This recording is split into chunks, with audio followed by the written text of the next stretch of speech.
नमस्कार and welcome you all at Indologus. आज का टॉपिक है हमारे पास international and intergovernmental organisations. Direct questions होंगे। चलिए शुरू करते हैं इस पीपीटी को हमारी। पहला क्वेश्चन है, नॉर्थ अटलांटिक ट्रीटी ऑर्गेनाइजेशन यानी कि नाटो वाज साइंड ऑन। तो ये कब साइन हुआ था? ये हुआ था आपका 4 अप्रैल 1949 में। तो D is the correct answer. Question है, how many countries who sign the treaty, मतलब कितने मेंबर थे जिन्होंने किया था इसको शुरू में साइन।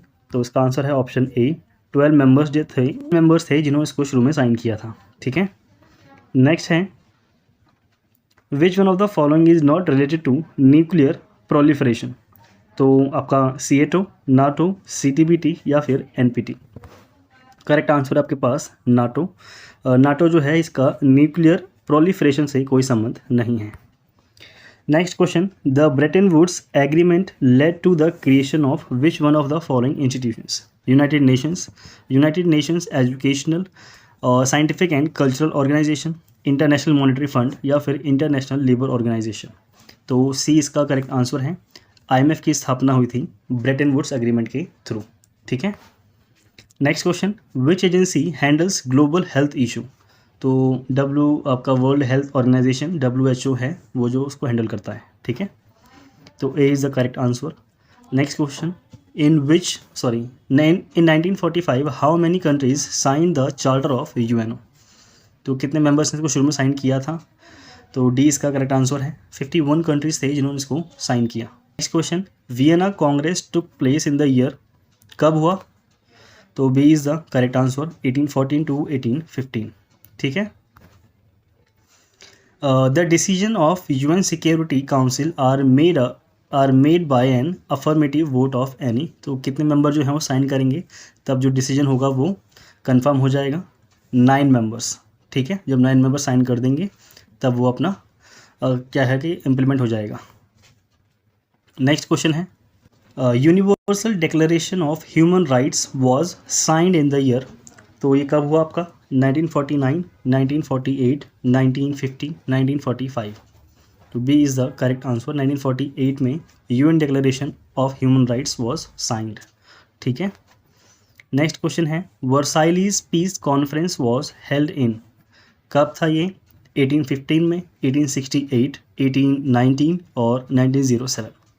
तो C is the correct answer.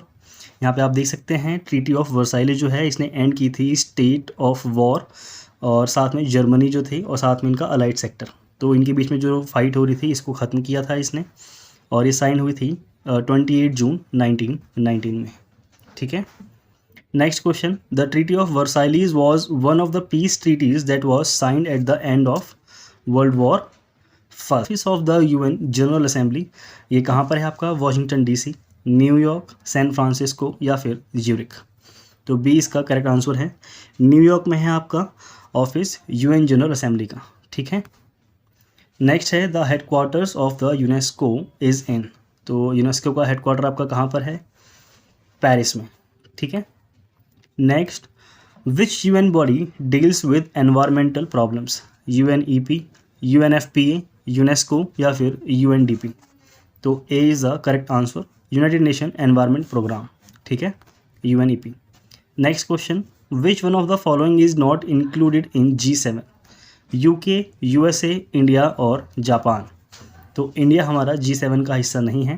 पहले ये G8 हुआ करता था जिसमें से रशिया को निकाल दिया गया 2014 में, जब उसने क्रीमिया पे अधिकार कर लिया था। उसके बाद ये G7 बन गया। ठीक है, हमारे पास the South Asian association of regional cooperation SAARC formed in 1984, 1988, 1985, 1990। तो C is the correct answer. 1985 में सार्क जो हमारा वो बना था। ठीक है, next question, the World Trade Organisation WTO जो है फॉर्म्ड ऑन 1 जनवरी, ईयर बताना है कौन सा है आपका? 1994, 1995, 96, 97। तो B is the correct answer. WTO की आपकी स्थापना होती है 1995 जनवरी 1 को। Next question, the World Trade Organisation headquarter is situated in Geneva, New York, Vienna या फिर पेरिस। तो A is the correct answer. Geneva में आपका वर्ल्ड ट्रेड ऑर्गेनाइजेशन का हेडक्वार्टर है। नेक्स्ट क्वेश्चन है United Nations Educational and Scientific and cultural Organisation UNESCO is a, ये क्या है? Military organisation. ठीक है, इसको फिनिश करते हैं, B is the correct answer. Cultural organisation है हमारा UNESCO. Next question, the headquarter of atomic energy agency is located in Vienna, Geneva, Washington और नन ऑफ दीज। तो इसका हेडक्वार्टर आपका कहाँ पर है? वियना में है। ठीक है। Pakistan withdrew from CENTO and SEATO after which incident? तो east Pakistan crisis, U2 crisis, 1965 Indo Pak war और 1971 वॉर। तो ईस्ट पाकिस्तान क्राइसिस के बाद उसने इन दोनों संगठनों से अपने आप को विड्रॉ कर लिया था। ठीक है। Both of these alliances were created by USA। तो ये दोनों अलाइंसेज हैं और USA ने इनको बनाया था। The number of principal organs of UNO is, तो UNO के कितने आपके प्रिंसिपल ऑर्गन्स हैं यानी कि मेन संस्थाएं हैं? 4, 6, 5 और 7। तो B is the correct answer. ठीक है, UNO के टोटल 6 मेन प्रिंसिपल ऑर्गन्स हैं। ये आप देख सकते हैं कौन कौन से हैं principal organs of United Nations. यहाँ पे आएगा पहला आपका Security Council, Secretariat, Economic and Social Council, Trusteeship Council, International Court of Justice और जनरल असेंबली। ठीक है, ये 6 हैं, उनको आपको याद रखना है। नेक्स्ट क्वेश्चन है which one of the following is not a military alliance? EU, NATO, CENTO और सिएटो मिलिट्री अलायंस नहीं है। ठीक है, तो इसका आंसर है ऑप्शन ए EU। ये अपने आप में देशों का संगठन है, जबकि नाटो, सेंटो, सिएटो ये सारे आपके मिलिट्री अलायंस हैं। ठीक है, इसलिए मैंने पीछे मेंशन नहीं किया था क्योंकि यहाँ पे क्वेश्चन था। तो सिएटो और सेंटो ये दोनों आपके मिलिट्री अलायंस है जो कि अमेरिका ने बनाए थे, और ईस्ट पाकिस्तान क्राइसिस के बाद पाकिस्तान सेंटो और सिएटो से अलग हो गया था। नेक्स्ट क्वेश्चन हमारा, the United Nations Organisation was founded at San Francisco, London, Paris और वॉशिंगटन। तो A is the correct answer. San Francisco है जहाँ पे यूनाइटेड नेशन ऑर्गेनाइजेशन फाउंड हुआ था, यानी कि यहाँ पे इसकी स्थापना की गई थी UNO की। Which of the following countries is not a member of SAARC? तो पाकिस्तान, नेपाल, इंडिया और China. D is the correct answer. China SAARC का मेंबर नहीं है।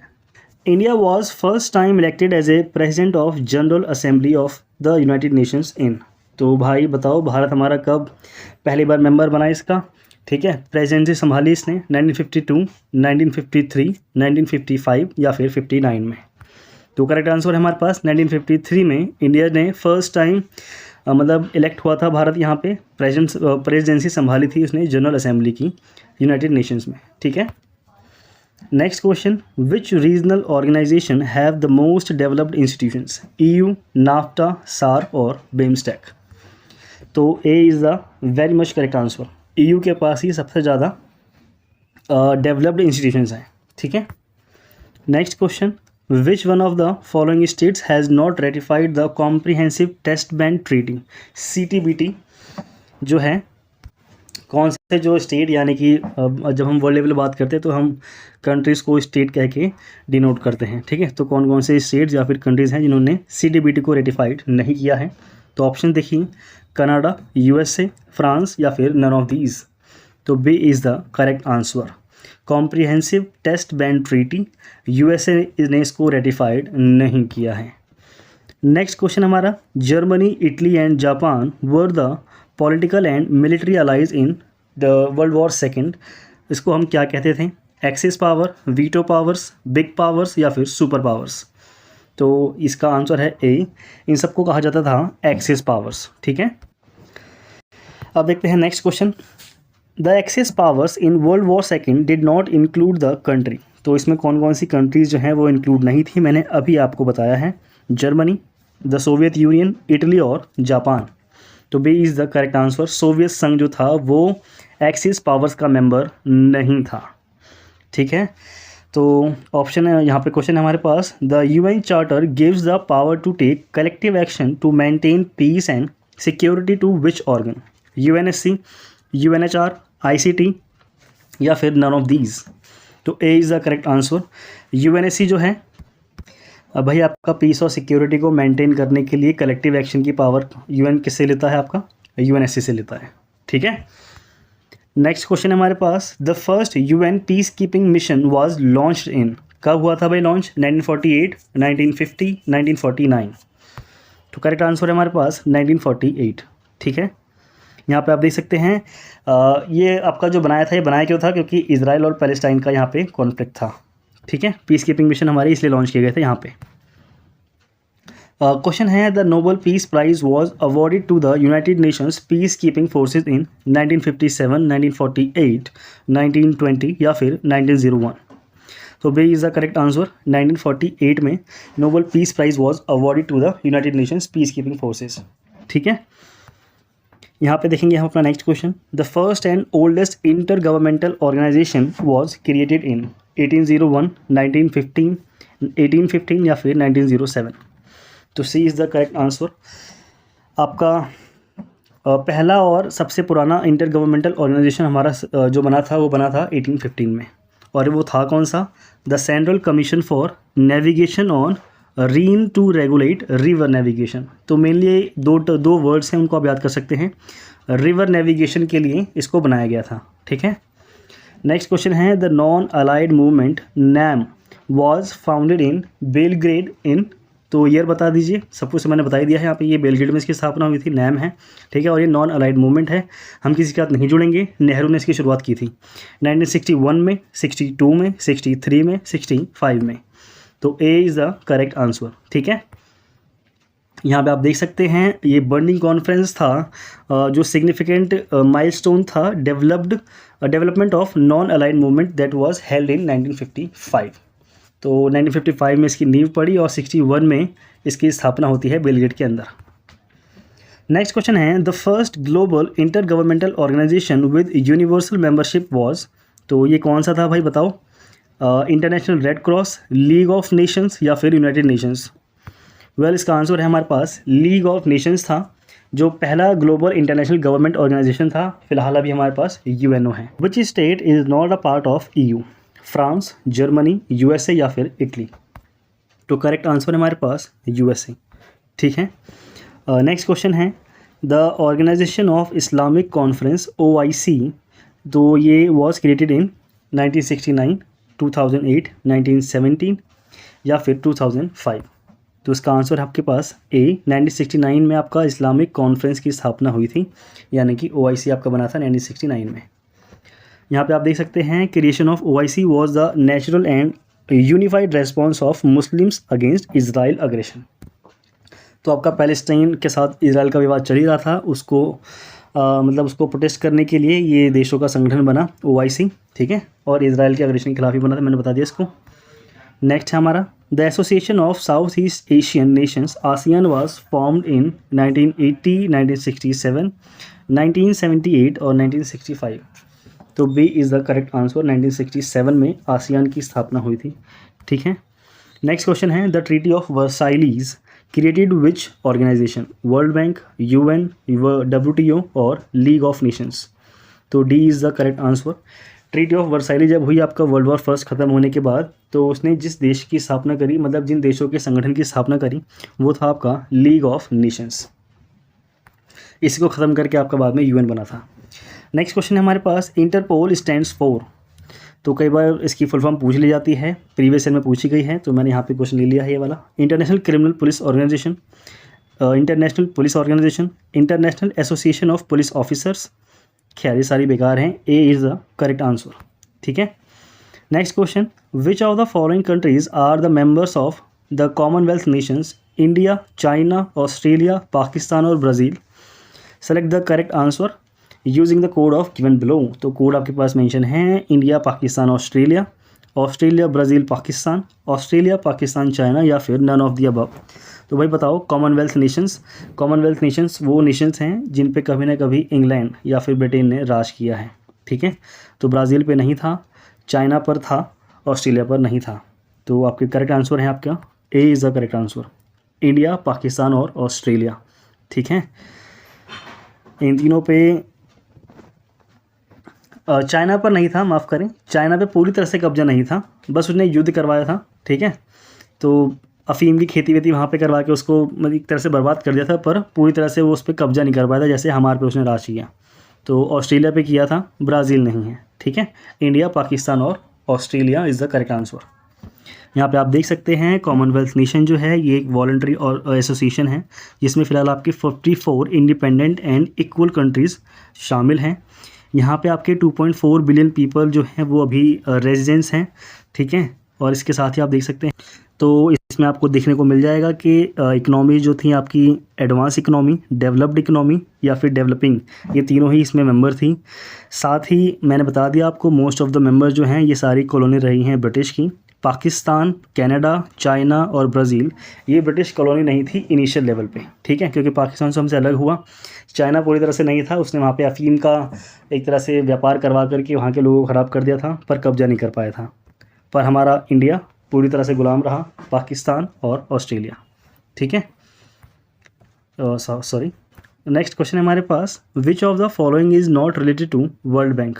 IFC, international development organisation, IFC है आपका international finance commission, IMF international monetary fund या फिर WTO। तो वर्ल्ड बैंक का हिस्सा आपका WTO नहीं है क्योंकि ये ट्रेड को देखता है। वर्ल्ड बैंक के तौर पे आपका इंटरनेशनल फाइनेंस कमीशन, हाँ जी, ये फाइनेंस करने का काम करता ही है। डेवलपमेंट ऑर्गेनाइजेशन भी आपका ऐसा ही काम करता है, वो फंड देता है देशों को।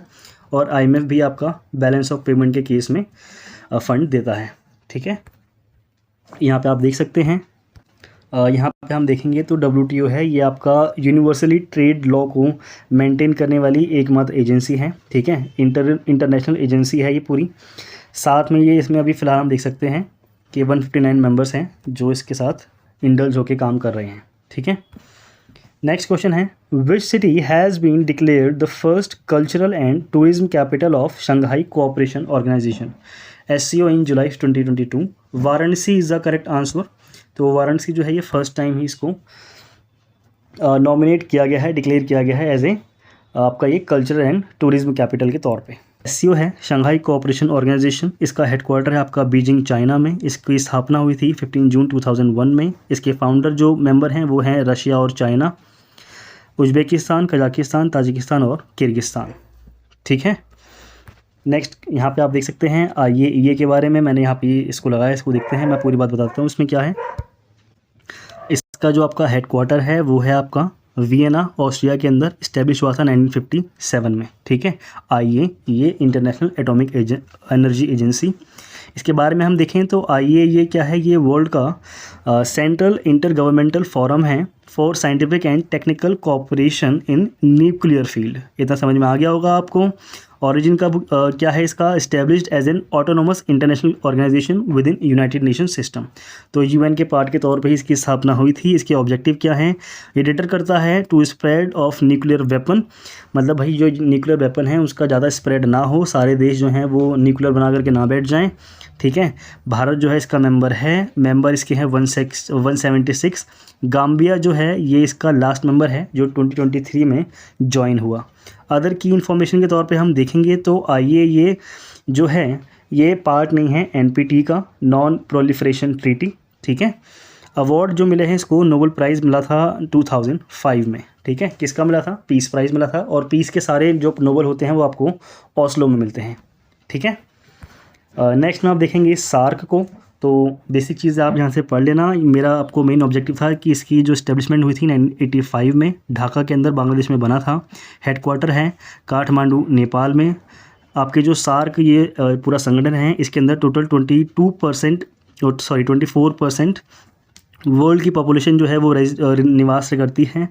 इसके साथ ही 4.2% ग्लोबल इकनॉमी का यहाँ पे GDP जो है वो मतलब सार्क देशों की GDP है इतनी। साथ में आप देख सकते हैं लास्ट सार्क समिट जो हुआ था 2014 में हुआ था काठमांडू में, ठीक है। इसके मेंबर स्टेट्स में अफ़गानिस्तान, पाकिस्तान, इंडिया, नेपाल, भूटान, बांग्लादेश, श्रीलंका और मालदीव्स हैं, ठीक है। ये दोनों इसके ऑब्जेक्टिव्स हैं, इसको आप पढ़ें, बेसिक सारी चीज़ें हैं। यहाँ पे हमारे पास G20, तो G20 में आप देख सकते हैं Argentina, Australia, Brazil, China, European Union 28 members के, India, Indonesia, Mexico, Saudi Arabia है आपका, साउथ अफ्रीका है, साउथ कोरिया है, नॉर्थ वाला नहीं है। यूएसए तो रहेगा ही। United Kingdom, Turkey, Japan, France, Italy, Canada, Russia और जर्मनी, ये सारे इसके मेंबर हैं G20। ठीक है, ग्लोबल जीडीपी का 80% इसके पास है। इंटरनेशनल ट्रेड का 75% इसके पास है। ग्लोबल पॉपुलेशन का 60% इसके पास है। G20 की जो प्रोसेस है वो पूरा G20 इसमें होता है आपका फाइनेंस ट्रैक, शेरपा ट्रैक। ठीक है, इसके आउटरीच में आप देखेंगे तो जो नॉन मेंबर्स होते हैं B20, थिंक 20, Y20, NGOs, ये सारे इसके साथ मिल करके आउटरीच तौर पे काम करते हैं। ट्रॉइका जो है काफ़ी न्यूज़ में रहा है। ठीक है, ट्रॉइका तो 3 नेशन जो होते हैं ना, एक जिसने किया था, जो कर रहा है और जो करने वाला है, इन तीनों का ग्रुप होता है। इंडोनेशिया के पास था 2022 में, भारत ने लिया है, तो भारत हमारे सेंटर में है। 2023 में भारत इसमें मतलब अक्टूबर नवंबर में G20 की मेन मीटिंग होगी, जहाँ पे दुनिया भर के लीडर्स जो हैं बड़े बड़े वो सारे भारत में आएंगे, और इसके बाद 24 में ये ट्रांसफ़र कर दिया जाएगा ब्राज़ील को। ठीक है, नेक्स्ट हम देखते हैं SCO। ठीक है, SCO इसके बारे में देखिए, ये एक परमानेंट इंटर गवर्नमेंटल ऑर्गेनाइजेशन है। ठीक है, तो याद रखना पहली बात तो ये परमानेंट है। ठीक है, और SCO की स्थापना हुई थी शंघाई चाइना 2001 में, इसका ईयर याद रखना। SCO has been observer in UN general assembly, इस टाइप के क्वेश्चन बनते हैं, इसको याद रखना। 2005 में ये ऑब्जर्वर बना था UN जनरल असेंबली का। ऑब्जर्वर क्या करते हैं भाई, मीटिंग हो रही है, हम बोलेंगे नहीं हम पीछे कोने में चुपचाप बैठ के देख रहे हैं आप लोग काम कैसे कर रहे हो, या फिर क्या क्या चल रहा है, एक्चुअली क्या चल रहा है। मेजर गोल आपके SCO के क्या क्या हैं भाई, सिक्योरिटी देखना है, resolving border issues, military cooperation, intelligence sharing, आपका काउंटरिंग टेररिज्म। ठीक है, ठीक है, यहाँ पे आप देख सकते हैं ये सारी चीज़ें हैं। साथ में आप देखेंगे कि मेंबर्स एंड पार्टनर कंट्रीज़ कौन कौन सी हैं, ये बहुत इंपॉर्टेंट है। चाइना इसका मेंबर है, Kazakhstan, Kyrgyzstan, Russia, Tajikistan, okay, Uzbekistan, India, Pakistan और ईरान। ऑब्जर्वर स्टेट जो है इसके, ये बहुत ही ज़्यादा इंपॉर्टेंट हो जाता है जब हम ऑब्जर्वर स्टेट्स की बात करते हैं, तो आपका अफ़गानिस्तान, बेलारूस और मंगोलिया। ठीक है, डायलॉग पार्टनर भी हैं इसके, वो इतना मैटर नहीं करते हैं, पर हाँ ये जो इसके मेंबर स्टेट्स हैं ना, ये वाले, इनको प्लीज़ रट लेना, मैंने PPT दे दी है, इसमें आपको मिल जाएगा, इसको अच्छे से कर लेना। बिम्स्टेक की बात करते हैं, मे बी आपका लास्ट है। सारे जो ऑर्गेनाइजेशन है वो मैं आपको आज नहीं करवाऊंगा, शुरुआत में कुछ बेसिक क्वेश्चंस है आपको आपका बेस देने के लिए। यहाँ पे सारी बेसिक चीज़ें ऐसे ही हैं, मुझे ऐसे पढ़ाना ज़्यादा पसंद है। यहाँ पे आप देखेंगे तो इसके मेंबर जो हैं वो है आपका Nepal, Bhutan, Bangladesh, India, Thailand, Myanmar, Sri Lanka. Bay of Bengal initiative for multi sectoral technical and economic cooperation is a full form. इसकी फुल फॉर्म बहुत पूछता है एग्जामिनर, अगर उसको इंटरनेशनल ऑर्गेनाइजेशन के ऊपर कोई क्वेश्चन पूछना है तो वो उसकी फुल फॉर्म अक्सर पूछ लेता है। ठीक है, ऑब्जेक्टिव आप देख सकते हैं, एनवायरनमेंट को बचाना, ठीक है, इकोनॉमिक डेवलपमेंट, साथ में कोलैबोरेशन, म्यूचुअल, सब बेसिक वो सारी चीज़ें होती हैं। मेन जो आपको याद करना है वो हैं इन देशों के नाम, टोटल 7 मेंबर कंट्रीज़ हैं। ओके, तो फाउंड हुआ था ये 1997 में बैंकॉक डिक्लेरेशन के थ्रू। तो बैंकॉक डिक्लेरेशन किससे संबंधित है भाई, बिम्स्टेक से संबंधित है। यहाँ पे होता है इस वीडियो का एंड। होप्स आप लोगों को समझ में आ गया होगा। ठीक है, जल्दी मिलते हैं नेक्स्ट वीडियो में। Thank you.